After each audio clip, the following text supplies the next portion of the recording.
ये राष्ट्रीय महिला आयोग है। बच्चों, ये भी ठीक मानवाधिकार आयोग की तरह एक सांविधिक संस्था है। सांविधिक मतलब इसको भी कानून के माध्यम से लाया गया है। उस कानून के बारे में हम चर्चा करने वाले हैं, लेकिन पहले हम ये पढ़ते हैं। देखिए कि भाई समाज की आधी आबादी अर्थात महिलाओं को पुरुषों के समकक्ष लाने और उन्हें अपने अधिकारों के प्रति जागरूक बनाने के लिए स्वतंत्रता प्राप्ति के पश्चात से ही एक ऐसी संस्था की आवश्यकता महसूस की जा रही थी जो महिलाओं के हितों की रक्षा कर सके। देखिए, हमारे देश में मजदूर वर्ग और महिला वर्ग ये ऐसे दो वर्ग हैं जो हमेशा परेशान प्रताड़ित रहे हैं। और राष्ट्रीय महिला आयोग एक सलाहकारी संस्था है। हालांकि इसका उतना प्रभाव नहीं है, लेकिन कुछ तो है। क्योंकि सलाहकारी संस्था है, इनकी सलाह सरकार लेती है। ये कोई प्रत्यक्ष कार्रवाई नहीं कर सकते, लेकिन अभी भी इनकी शक्तियों में को बढ़ाने की आवश्यकता है। अब देखिए क्या है इनका स्ट्रक्चर कि भाई इनमें एक अध्यक्ष होता है, 5 सदस्य होते हैं और एक सचिव होता है। इनकी नियुक्तियां कौन करते हैं? राष्ट्रपति जी द्वारा। अभी हम इसके एक्ट के बारे में पढ़ लेते हैं। आयोग की वर्तमान अध्यक्ष कौन है? रेखा शर्मा। अब देखिए हम नीचे जाते हैं। पहली अध्यक्ष का नाम हमें को याद रखना है। राष्ट्रीय महिला आयोग की पहली अध्यक्ष जयंती पटनायक, 1992 से लेकर 1995। वर्तमान अध्यक्ष रेखा शर्मा। भारतीय संसद द्वारा 1990 में एक अधिनियम पारित किया गया था, और जैसे अभी अधिनियम पारित किया था हमने मानव अधिकार संरक्षण अधिनियम, वैसे ही मानव अधिकार संरक्षण अधिनियम क्यों पारित किया? क्योंकि हमें राष्ट्रीय मानव अधिकार आयोग बनाना था। अब हम राष्ट्रीय महिला आयोग अधिनियम लेके आए। क्यों लेके आए? क्योंकि हमें राष्ट्रीय महिला आयोग बनाना है। तो हम 1990 में एक एक्ट लेके आए जिसके तहत 21 जनवरी 1992 में हमने एक आयोग बना दिया था, जिसको हम राष्ट्रीय महिला आयोग कहते हैं। ठीक है बच्चों, अब देखिए अब राष्ट्रीय महिला आयोग अधिनियम में क्या क्या है।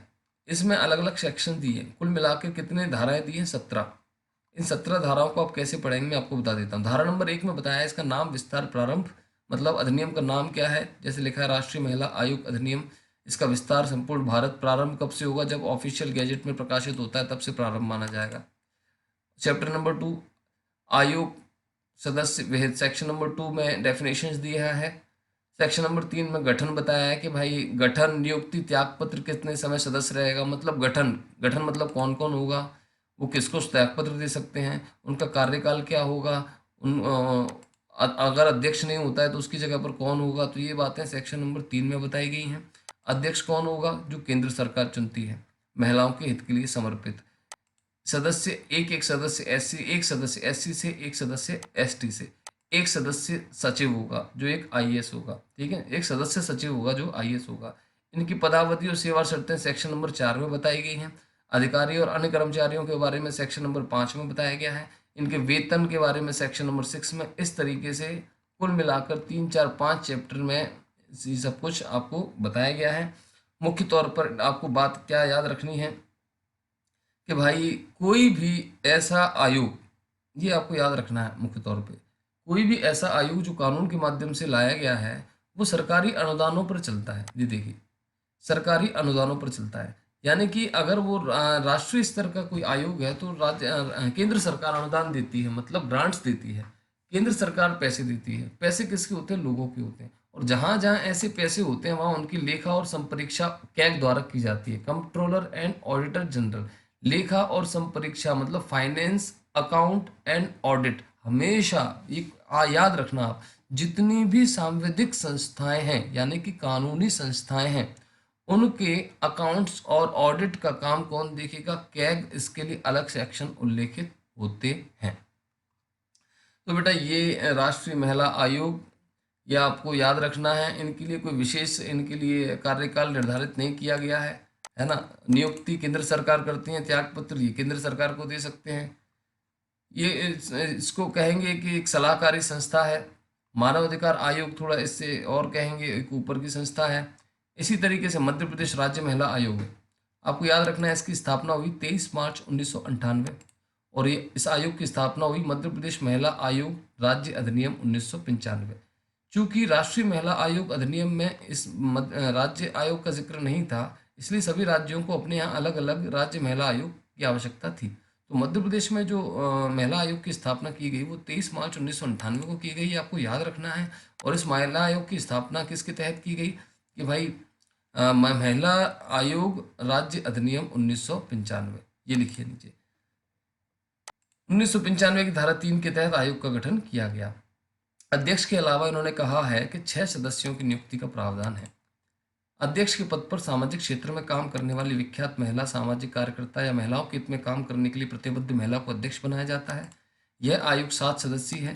6 सदस्य अशासकीय व 1 सदस्य शासकीय है। 7 सदस्य होंगे, 6 सदस्य अशासकीय व 1 सदस्य शासकीय। राज्य महिला आयोग के 6 सदस्यों में से एक विख्यात अधिवक्ता, 2 सामाजिक कार्यकर्ता, शिक्षा तथा स्वास्थ्य के क्षेत्र के एक एक विशेषज्ञ एवं सरकारी अधिकारी शामिल होते हैं। किसी भी सांविधिक आयोग को जिसको कानूनी दर्जा मिला हुआ है, उसको ये बात महत्वपूर्ण तौर पर याद रखना, उन सभी को सिविल न्यायालय की शक्तियां प्राप्त होती हैं।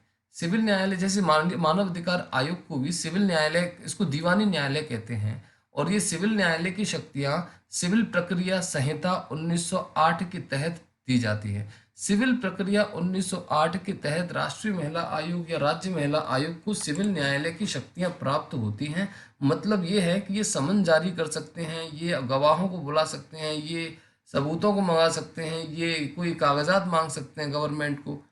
तो इस तरीके से अध्यक्ष और सदस्यों की पदावधि, अध्यक्ष और प्रदेश सदस्य 3 वर्ष से अनधिक ऐसी अवधि के लिए पद धारण करेगा जो राज्य सरकार इसे तो नामांकित करें, और फिर इनको हटाने के लिए ये प्रक्रिया वही राज्य सरकार इसको हटा सकती है। तो अब जो महत्वपूर्ण बात आ रही है वो है राष्ट्रीय बालक अधिकार संरक्षण आयोग की। आप इसको पीडीएफ में इसको पढ़ें, बहुत सारी चीज़ें इसमें टेक्निकल चीज़ें याद रखने के लिए, याद आपको ये भी रखना है कई बार परीक्षा में क्या चीज़ें महत्वपूर्ण होती हैं क्या नहीं होती हैं, ये परीक्षा के सिलेबस को देख के हमें समझ में आता है।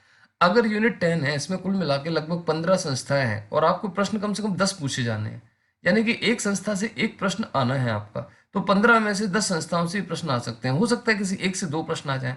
तो कुछ संस्थाएं हैं जो उतनी इंपॉर्टेंट नहीं है एग्जाम पॉइंट ऑफ व्यू से, लेकिन इनके गठन की तारीख या किस कानून के तहत ये आए हैं और उसके सदस्य अध्यक्ष का कार्यकाल, कोई महत्वपूर्ण बात उससे संबंधित वो हमें याद रखना है।